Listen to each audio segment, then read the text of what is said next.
আজকে আমি বানাচ্ছি তিলের পকোড়ার রেসিপি। নিয়ে নিচ্ছি তিল আমি বেটে নিব। দিয়ে দিচ্ছি জল। তিল বাটা হয়ে গেছে।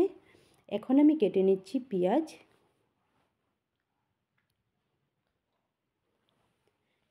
কাটা হয়ে গেছে। কেটে নিচ্ছি কাঁচা লঙ্কা কাটা হয়ে গেছে। কেটে নিচ্ছি পেঁয়াজ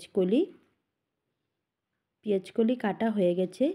নিয়ে নিচ্ছি বেটে রাখা তিল, দিয়ে দিচ্ছি কেটে রাখা পেঁয়াজ, দিয়ে দিচ্ছি কেটে রাখা কাঁচা লঙ্কা, দিয়ে দিচ্ছি কেটে রাখা পেঁয়াজ কলি, দিয়ে দিচ্ছি স্বাদ মতো নুন।